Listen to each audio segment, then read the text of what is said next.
The final year of development of piston-powered airliners were dominated by three big American companies, Douglas, Boeing and Lockheed.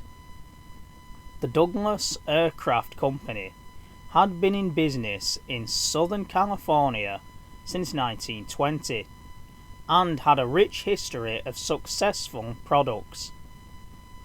In 1945, Douglas began marketing ex-military DC-4s, which by the end of 1946 would equip most American airlines and several predominant foreign ones, such as BOAC.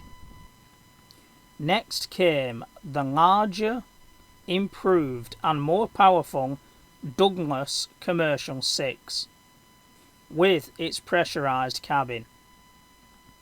The early 1950s saw further development and a breakthrough.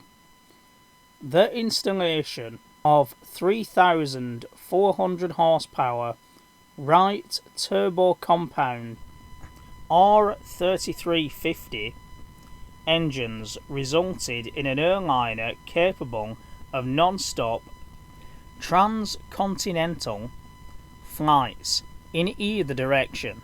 This aircraft was the DC-7, and it entered service with American Airlines on the New York-Los Angeles route in November 1953. Later models of the DC-7 were modified with an extra 10 feet or 3 meters of wingspan to accommodate more fuel and make non-stop transoceanic flights a reality.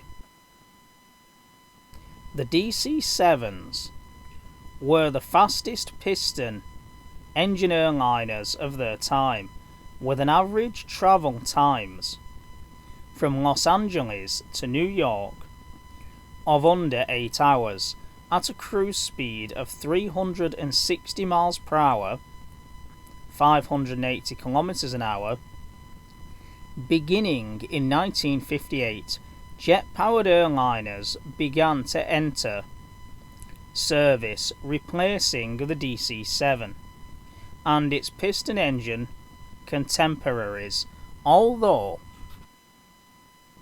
the DC-7 left major airline service by the mid-1960s. It remained in service with smaller airlines, and some were converted to freighters and still fly today. The DC-7 flight deck accommodated a crew of 3.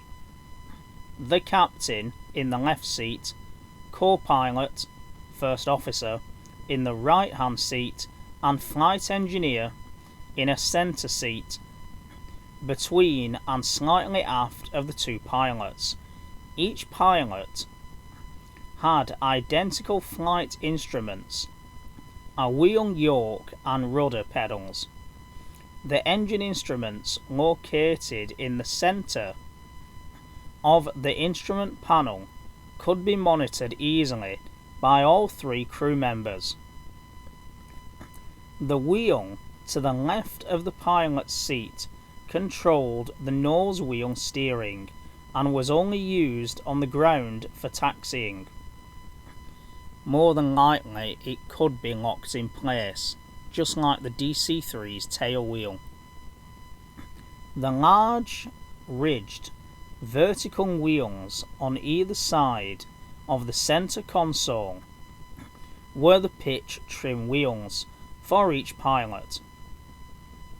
The engine throttles and propeller controls were located on the centre console, between the pilots and in front of the flight engineer. The upper panels controlled various aircraft systems and were primarily operated by the flight engineer.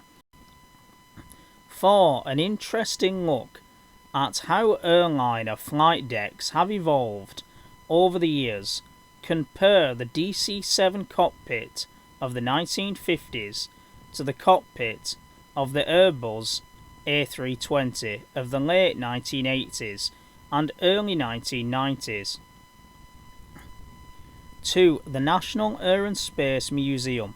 During its career, flagship Vermont carried 130,000 passengers, approximately 4 million miles, 6.4 million kilometers, in nearly 13,500 flight hours. DC-7 stats. Manufacturer, Douglas Aircraft Corporation. Country of origin, United States. Type, airliner and transport aircraft. Number built, 338. Years manufactured, 1953 to 1958. Introduction, 29th of November 1953. First flight, 18th of May 1953. Retired, October 2020. Primary users were American Airlines, United Airlines, Eastern Airlines, and Pan Am, of both the DC-7B and DC-7C variants.